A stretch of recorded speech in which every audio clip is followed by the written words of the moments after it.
Om Shri Sai Ram. Shirdi Sai Satcharita, written by Hemadpantji and translated by Gunaji. Chapter 5, written with Chand Patil's marriage party. As hinted in the last chapter, I shall now describe first how Sai Baba returned to Shirdi after his disappearance. They lived in the Aurangabad district, Nizam state, in a village called Dhoop. A well-to-do Mohammedan gentleman by name Chand Patil. While he was making a trip to Aurangabad, he lost his mare. For 2 long months, he made a diligent search but could get no trace of the lost mare. After being disappointed, he returned from Aurangabad with the saddle on his back. After travelling 4 kos and a half, he came on the way to a mango tree under the foot of which sat a ratna, that is, queer fellow. He had a cap on his head, or kafni, that is, long robe, and had a satka, that is, short stick, under his armpit, and he was preparing to smoke a chilim, that is, pipe. On seeing Chand Patil pass by the way, he called out to him and asked him to have a smoke and to rest a little. The fakir asked him about the saddle. Chand Patil replied that it was of his mare which was lost. The queer fellow or fakir asked him to make a search in the Nala close by. He went, and the wonder of wonders, he found out the mare. He thought that this fakir was not an ordinary man, but an Avalia, that is, a great saint. He returned to the fakir with the mare. The chilim was ready for being smoked, but 2 things were wanting. 1, fire to light the pipe, and 2, water to wet the chappi, that is, piece of cloth through which smoke is drawn up. The fakir took his prong and thrust it forcibly into the ground, and out came a live burning coal, which he put on the pipe. Then he dashed the satka on the ground, from whence water began to ooze. The chappi was wetted with that water, was then wrung out and wrapped round the pipe. Thus, everything being complete, the fakir smoked the chilim and then gave it also to Chand Patil. On seeing all this, Chand Patil was wonderstruck.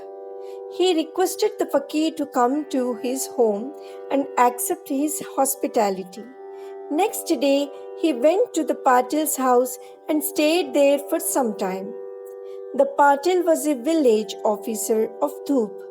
His wife's brother's son was to be married, and the bride was from Shirdi. So Patil made preparations to start for Shirdi for the marriage. The fakir also accompanied the marriage party. The marriage went off without any hitch. The party returned to Dhoop, except the fakir alone stayed in Shirdi and remained there forever. How the fakir got the name Sai? When the marriage party came to Shirdi, it alighted at the foot of a banyan tree in Bhagata Mahalsapati's field near Khandoba's temple. The carts were loosened in the open courtyard of Khandoba's temple. The carts were loosened in the open courtyard of Khandoba's temple, and the members of the party descended one by one, and the fakir also got down. Bhagat Mahalsapati saw the young fakir getting down and accosted him, "Ya Sai, welcome Sai." Others also addressed him as Sai, and thenceforth he became known as Sai Baba. Contact with other saints. Sai Baba began to stay in a deserted masjid. One saint named Devi Das was living in Shirdi many years before Baba came there. Baba liked his company. He stayed with him in the Maruti temple in the Chavadi and sometime lived alone.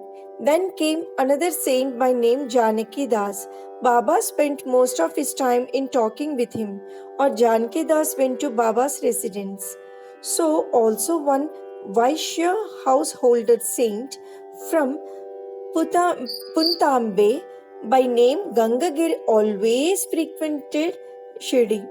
When he first saw Sai Baba carrying pitchers of water in both hands for watering the garden, he was amazed and said openly, "Blessed is Shirdi that it got this precious jewel. This man is carrying water today. But he is not an ordinary fellow. As this land, that is Shirdi, was lucky and meritorious, it secured this jewel." So also one famous saint by name Anandnath of Yavala Math, a disciple of Akalkot Maharaj, came to Shirdi with some Shirdi people. When he saw Sai Baba, he said openly, "This is a precious diamond in reality. Though he looks like an ordinary man, he is not an eager, ordinary stone, but a diamond. You will realize this in the near future." Saying this, he returned to Yavala. This was said while Sai Baba was a youngster. Baba's dress and daily routine. In his young days, Sai Baba grew hair on his head, never had his head shaved. He dressed like an athlete when he went to Rahata, that is 3 miles from Shirdi. He brought with him small parts of marigold, jai and jui, and after cleaning, he planted and watered them. A devotee by name Vaman Tatya supplied him daily with 2 earthen pitchers. With these, Baba himself used to water the plants. He drew water from the well and carried the pitchers on his shoulders. In the evening, the pitchers were kept at the foot of the neem tree. As soon as they were placed there, they were broken, as they were made of raw earth and not baked. Next day, Tatya supplied 2 fresh pitchers. This course went on for 3 years, and with Sai Baba's toil and labor, there grew a flower garden. On this site, at present, stands the big mansion, Sai Mandir of Baba, which is now frequented and used by so many devotees. The story of Padukas, or that is footprints under the neem tree. A devotee of Akalkot Maharaj by name Bhai Krishnaji Ali Baggar worshipped the photo of Akalkot Maharaj.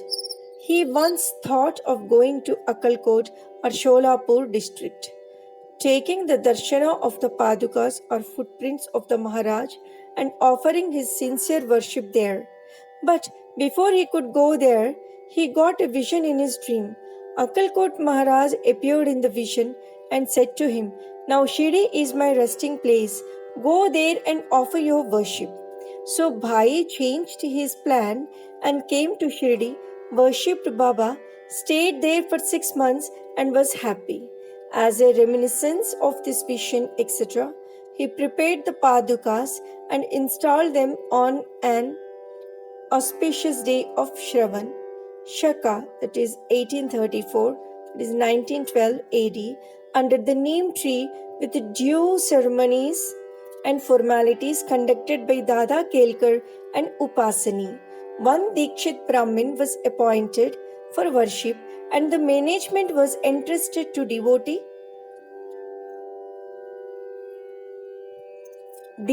Sagan. Complete version of this story. Mr. B.V. Dio, retired Mamaltadar of Thana and a great devotee of Sai Baba, made inquiry about this matter with Sagun Meru Nayak and Govind Kamlakar Dikshit and has published a full version of the Padukas in Sai Leela Volume 2, Number 1, page 25. It runs as follows. In 1834 Shaka, that is 1912 AD, one Dr. Ramarao Kotare of Bombay came to Shirdi for Baba's darshana. His compounder and his friend, Bhai Krishnaji Ali Baggar, accompanied him. The compounder and Bhai became intimate with Sagun Meru Nayak and G.K. Dikshit. While discussing things, these persons thought that there must be some memorial of the fact of Sai Baba's first coming to Shirdi and sitting under the holy neem tree. They thought of installing Baba's padukas there and were going to make them of some rough stones. Then Bhai's friend the compounder suggested that if this matter be made known to his master, Dr. Ramarao Khotare, who would prepare nice padukas for this purpose. All liked the proposal, and Dr. Khotare was informed of it. He came to Shirdi and drew a plan of the padukas. He went to Upasini Maharaj in Khandoba's temple and showed him his plan.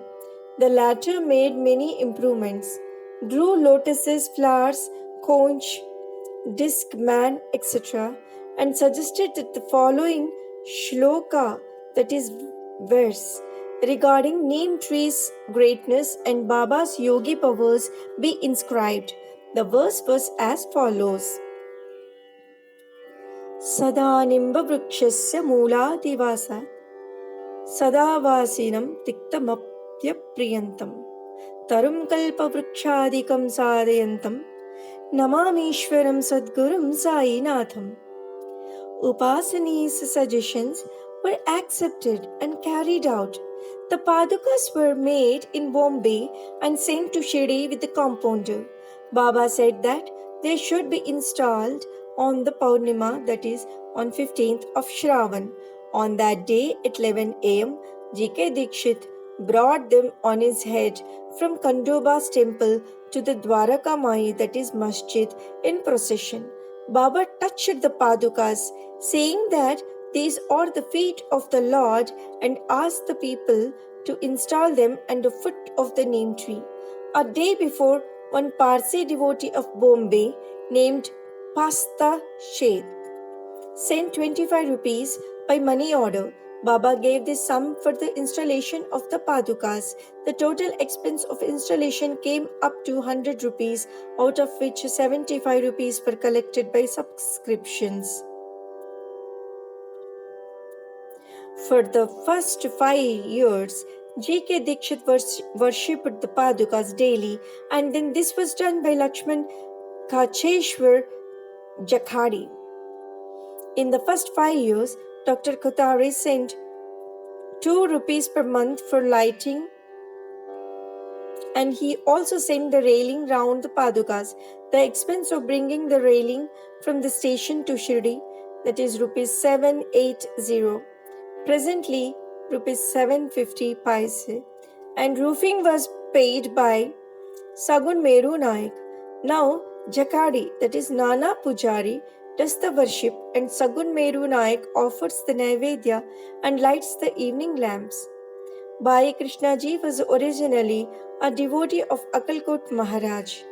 He had come to Shirdi at the installation of the padukas in Shaka 1834 on his way to Akalkot. He wanted to go to Akalkot after taking the darshana of Baba.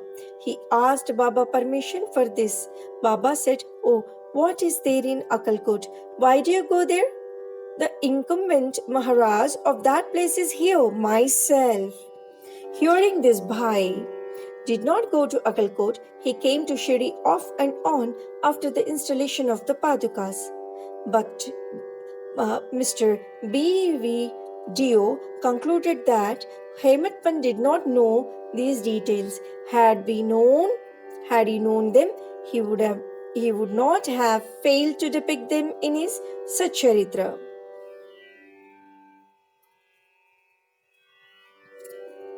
Resting both with Mohuddin Tamboli and change in life. To return to other stories of Baba, there was a wrestler in Shirdi by name Mohuddin Tamboli. Baba and he did not agree on some items and both had a fight. In this, Baba was defeated. Thenceforth, Baba changed his dress and mode of living. He donned kafni or a langot, that is waistband, and covered his head with a piece of cloth. He took a piece of sackcloth for his seat, sackcloth for his bed, and was content with wearing torn and worn out rags. He always said that poverty is better than kinship, far better than lordship. The Lord is always brother, that is, befriender of the poor. Gangagir was also very fond of wrestling. While he was once wrestling, a similar feeling of dispassion came over him, and at the proper time he heard the voice of an adept saying that he should wear out his body playing with God. So to, so he too gave up samsara and turned towards God realization. He established a mutt on the banks of the river near Puntambe and lived there with his disciples. Sai Baba did not mix and speak with the people. He only gave answers when he was questioned. By day, he always sat under the neem tree, sometimes under the shade of a branch of a bubble tree near the stream at the outskirts of the village. In the afternoon, he used to walk at random and go times to Neemgaon. There he frequented the house of Bala Sahib Dengle. Baba loved Mr. Bala Sahib. His younger brother named Nana Sahib had no son, though he married a second wife. Bala Sahib sent Nana Sahib for taking darshana of Sai Baba, and after some time with his grace, Nana Sahib got a son. From that time onwards, people began to come in numbers to see Sai Baba, and his fame began to spread and reached Ahmednagar from thence. Nana Sahib, Chandokar, and Keshav Chidambar and many others began to come to Shirdi. Baba was surrounded by his devotees during day and slept at night in an old and dilapidated masjid. Baba's paraphernalia at this time consisted of a chilim, tobacco, a tamril, that is tin pot, long flowing kafni, a piece of cloth round his head, and a satka, that is short stick, which he always kept with him. The piece of white cloth on the head was twisted like matted hair and flowed down from the left ear on the back. This was not washed for weeks. He wore no shoes, no sandals. A piece of sackcloth was his seat for most of the day. He wore a kaupin, that is waistcloth band, and for warding off cold, he always sat in front of a dhuni, that is sacred fire, facing south with his left hand resting on the wooden railing. In that dhuni, he offered as oblation egoism, desires, and all thoughts, and always uttered Allah Malik, that is, God is the sole owner. The masjid in which he sat was only of 2-room dimensions, where all devotees came and saw him. After 1912 AD, there was a change. The old masjid was repaired and a pavement was constructed. Before Baba came to live in this masjid, he lived for a long time in a place Takia, where with the gungur, small bells on his legs, Baba danced beautifully, sang with tender love, turning water into oil.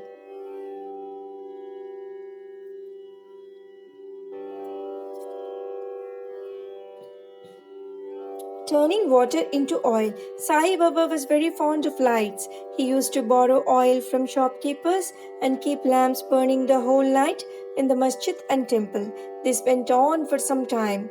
The Baniyas, who supplied oil gratis, once met together and decided not to give him oil. When, as usual, Baba went to ask for oil, they all gave him a distinct no. Unperturbed, Baba returned to the masjid and kept the dry wicks in the lamps. The Baniyas were watching him with curiosity.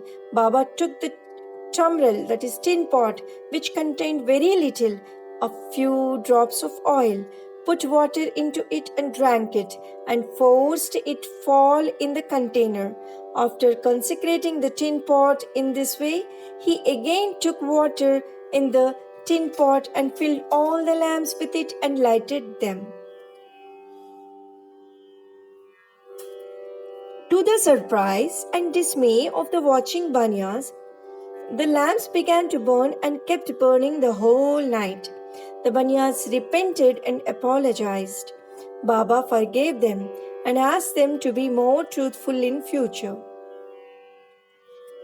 The pseudo-guru Jawhar Ali. 5 years after the wrestling about mentioned above, one fakir from Ahmednagar by name Jawhar Ali came to Rahata with his disciples and stayed in Bakhal, that is spacious room, that is near Veerabhadra temple. The fakir was learned, could repeat the whole Quran and had a sweet tongue. Many religious and devout people of the village came to him and began to respect him. With the help of the people, he started to build an Eidgah, that is a wall before which Mohammedans pray on Eidgah day near the Veerabhadra temple. There was some quarrel about this affair, on account of which Jawhar Ali had to leave Rahata. Then he came to Shirdi and lived in the masjid with Baba. People were captured by his sweet talk and he began to call Baba his disciple. Baba did not object and consented to be his chela. Then both Guru and Chela decided to return to Rahata and live there. The Guru, that is teacher, never knew his disciple's worth, but the disciple knew the defects of the Guru. Still, he never disrespected him, observing carefully his duties. He even served the master in various ways.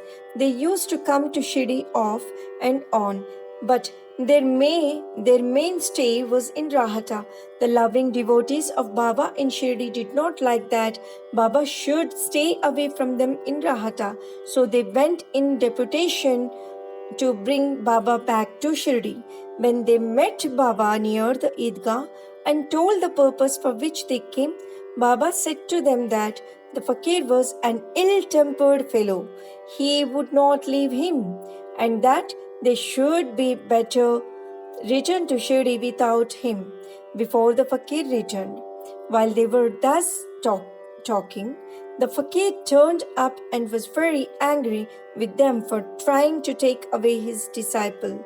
There was some discussion and altercation, and it was finally decided that both the Guru and Chela should return to Shirdi, and so they returned and lived in Shirdi. But after a few days, the Guru was tested by Devi Das and he was found wanted.